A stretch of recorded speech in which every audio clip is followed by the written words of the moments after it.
샬롬. 지난 시간에 이어 오늘은 제8장 일체의 길 전과 무입니다. 1. 전부와 전무. 모든 것과 아무것도 아닌 사랑을 통하여 하나님과 일치를 이루기 위해 반드시 요구되는 자기 부정, 즉 겸손은 물론 하나님과 하나님의 일이 아닌 것들에 대한 애착과 욕구에서 벗어남을 말하기 위해 필요한 핵심적인 개념 가운데 하나입니다. 그래서 십자가 요한의 모든 작품들에서 하나님과 인간, 하나님의 일과 인간의 일, 낮과 밤, 빛과 어둠을 대비시키기 위해 끊임없이 나타나는 상징들이 있습니다. 이런 상징들 가운데 가장 뚜렷하게 드러나는 것이 바로 전부, 전무라는 짝용어입니다. 전부와 전무는 십자가 요한의 고유한 역설적이며 변정법적이고 역동적인 동일성을 말해주는 짝용어입니다. 전부와 전무의 개념은 인간학적이고 행위상학적이며 심리적이며 영성적이고 신비신학적인 입장에서 모두 들여다볼 수 있는 개념입니다. 그 기본 원리는 하나님의 소유가 되려면 모두 버리고 모든 것에서 떠나라는 간단한 말입니다. 그런데 십자가 요한의 고민 가운데 대단한 비중을 차지하고 있는 것은 그의 영적 자녀들이 자신의 이러한 신비 체험을 알아들을 수 있도록 설명하기가 그리 쉽지 않다는 것입니다. 그래서 신비 체험가인 십자가 요한이 당대의 철학적이며 고도의 논정을 요구하는 신학적 설명 방식을 피해가면서 실존적이며 체험적인 방법으로 하나님과 인간의 관계를 쉽게 설명할 수 있는 역설적인 용어를 찾아낸 것이 바로 전부와 전무입니다. 놓치지 말아야 할 것은 십자가 요한이 전부를 말하기 위해 전무를 끌어들였다는 것입니다. 전무는 없는 것, 아무것도 아닌 것을 말하면서 절대적인 부정을 표현합니다. 당시 스콜라 철학의 영향을 받은 십자가의 요한은 두 가지 차원에서 전무를 강조하고 있습니다. 하나는 능동적인 의미인데 하나님의 현존을 체험하지 못하게 방해하는 모든 것을 없애버리라는 인간의 수덕적 노력을 지칭합니다. 다른 하나는 수동적인 의미인데 영원히 하나님께로 향하는 사랑을 방해하는 것이라면 하나님께서 직접 영혼에게서 그것을 모두 없애버리신다는 것을 뜻합니다. 이것이 바로 감각의 밤으로 들어가는 영혼이 하나님의 사랑 앞에는 아무것도 남겨놓을 수 없고 또 있어서도 안 된다는 절대적인 의미를 내포하고 있는 동시적 역동성을 말하는 상호관계적 표현입니다. 이것은 마이스터 에카르트가 하나님 자신이 전부이며 광야이고 영향을 줄 수 있는 모든 범주에 대한 부정이다 라고 부정신학적 표현과 무관하지 않습니다. 이런 의미에서 에카르트의 역할을 조심스럽게 말할 수 있을 것이라고 합니다. 아무튼 십자가 요한이 말하는 전무는 베네딕토 성인이 수도 규칙에서 말하듯이 그리스도보다 아무것도 더 소중히 여기지 아니하는 사람의 영적 태도를 말하는 것이며 아무것도 하나님의 일보다 낮게 여기지 말아야 한다고 했던 수도 생활의 기본적인 자세이며 전통적인 수덕적 가르침을 말하는 것입니다. 이러한 의미를 십자가 요한은 완덕의 산에 적어놓은 대로 모든 것에서 만족하려면 아무것도 만족하려고 하지 마라. 모든 것을 가지려면 아무것도 가지려고 하지 말라. 모든 것이 되려면 아무것도 되려고 하지 말라. 모든 것을 알려면 아무것도 알려고 하지 말라. 맛보지 못한 기쁨을 맛보려면 기쁨이 없는 곳으로 가라.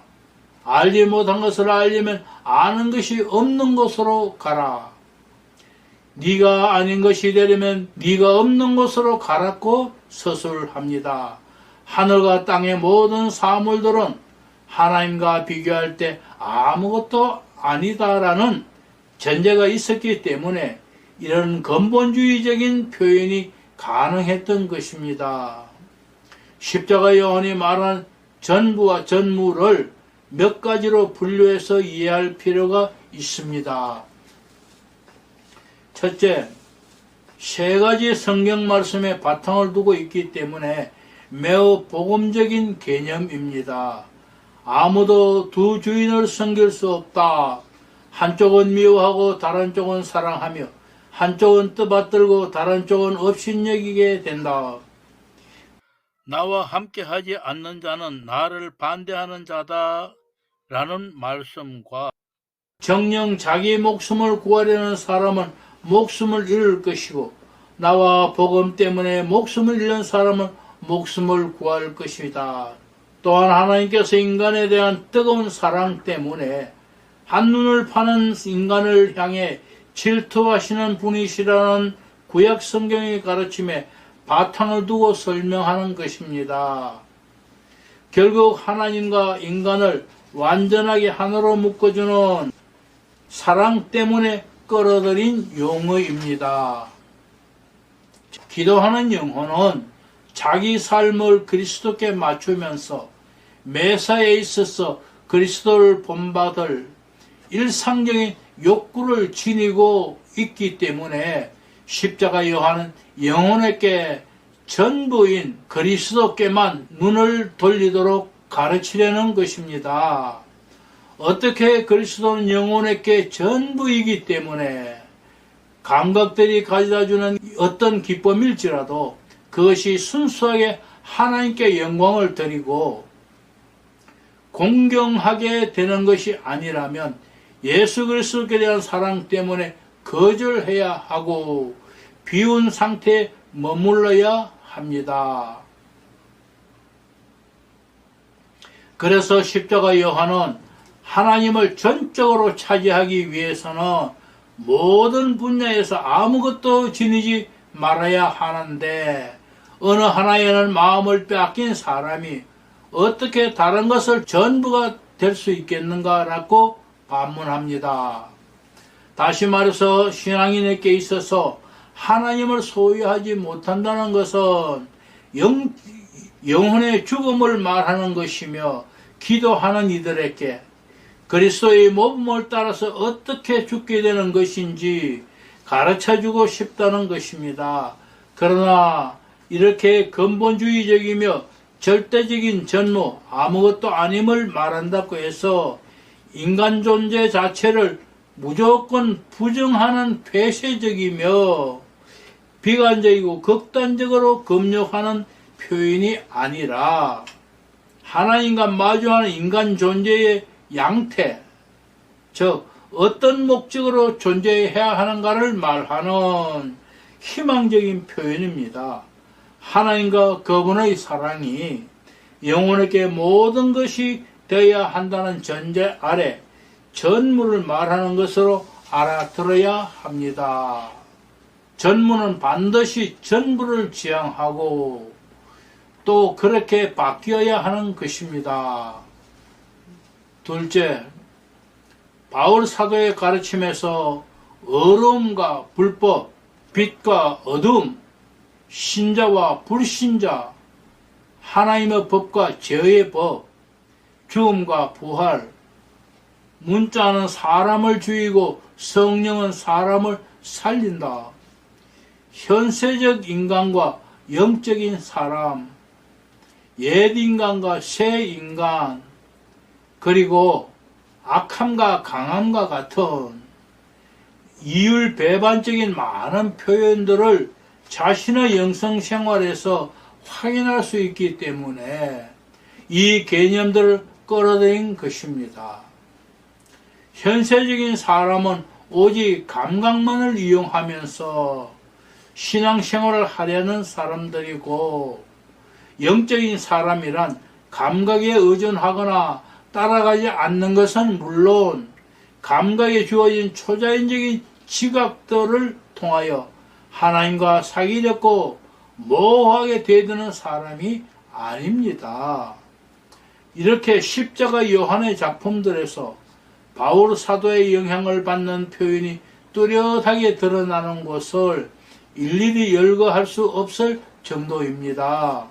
십자가 요한은 그리스도를 위해서라면 자신이 약할 때에 오히려 더 강하다는 것을 절실하게 체험했기 때문에 이런 표현이 가능했던 것입니다. 더 나아가서 육이 욕망하는 것은 성령을 거스른다고 한 바울 사도처럼 영혼이 하나님께서 주시는 성령의 열매가 주는 맛과 기쁨을 체험했기 때문에 육체, 즉 감각으로 느낀 기쁨은 아무것도 아니라는 것을 깊이 깨달은 것입니다. 이것은 마치 그리스도 안에서 영적인 충만함을 체험했기 때문에 주님 안에서 크게 기뻐할 수 있게 된 뒤에는 비천하게 살 줄도 알고 배고프거나 넉넉하거나 모자라거나 어떠한 경우에도 잘 지내는 비결을 터득한 바울 사도의 체험과 같은 것입니다. 하나님의 사랑에 이끌려 온갖 사물에 대한 욕구의 기쁨을 없애버리는 과정인 어두운 밤으로 들어간 영혼은 전에는 결코 하지 못했던 새로움을 체험하면서 무엇을 얻거나 확인하면서가 아니라 잃어버리면서 가는 것입니다. 만일 우리가 무엇인가 선명해 버릴까 한다면 어두움 속에서 시작해야 하기 때문입니다. 이것은 바로 멸망의 종살이에서 해방되어 하나님의 자녀들이 누리는 영광의 자유를 얻은 영혼 안에서 어려움과 불법, 빛과 어두움이 짝을 이룰 수 없다는 바울 사도의 가르침을 깊이 깨달았기 때문에 가능한 표현입니다. 더욱 결정적인 표현은 조금 열심히 기도를 했기 때문에 연속적인 환청을 체험하는 사람들 혹은 환청이나 환시에 집착하는 사람들에게 이들의 하는 짓은 아무것도 아닐 것이며 아무것도 아닌 것보다 더 아무것도 아닐 것이다 라고 합니다. 바울 사도에게는 삶이 곧 그리스도이기 때문에 무엇에 마음이 머물게 될 때는 하나님 안에 있는 순수한 보물을 차지하지 못한다는 것입니다. 결국 하나님과 일치를 위해서라면 어두운 밤으로 들어가야 한다는 것도 역시 전부를 위한 전무를 실천하기 위해 오로지 신앙에 의지해서 하나님만 사랑한다는 것입니다.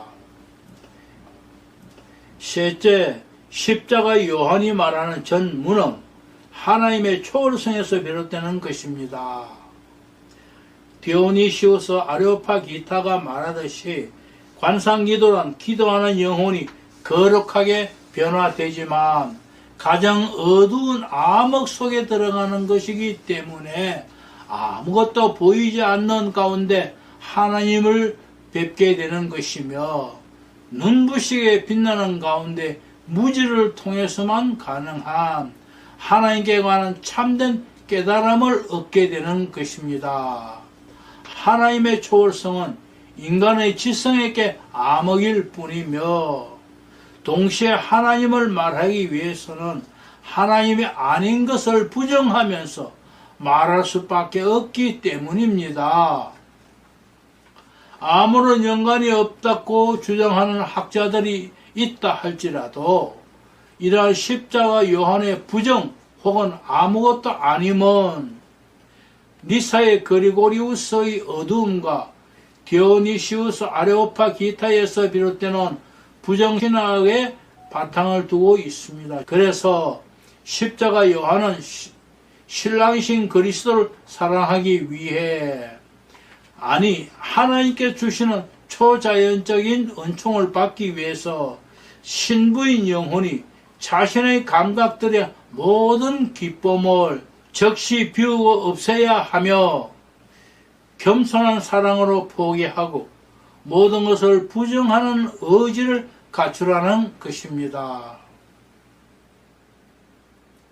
십자가 요한이 말하는 전무는 그리스도를 위하여 고통을 감수하면서 내외적으로 진정한 자기 부정을 할 줄 아는 것, 그리고 모든 것을 없애버리는 것뿐이며 영혼의 의지에 즐거운 것들과 육체의 감미로운 것들, 그리고 세상의 외적인 것들에 대해 지니고 있는 모든 감각적 욕구들을 끊어버림과 정화입니다. 또한 전무는 그리스도를 위하여 세상에 있는 모든 것들로부터 철저하게 벗어버림과 비움, 가난함과 자유, 그리고 경멸과 벗어남이라는 신비적 회개를 표현하는 용어와 함께 이해하거나 동의어로 알아들어야 합니다. 하나님을 따라 나서기 위해, 그리고 자기 안으로 들어가기 위해 이러한 벗어버림에서 열심히 있는 사람은 고요함과 쉼을 찾습니다. 세속적인 것들에 대한 경멸과 그것들로부터 벗어남이란 그리스도를 따르기 위해, 그리고 하나님의 사랑 안에 뛰어들기 위해 가장 기본적인 조건이기 때문입니다. 이것은 기쁨, 희망, 어두움, 아픔이라는 네 가지 자연적인 감정을 다스리고 가라앉히기 위한 완전한 처방입니다.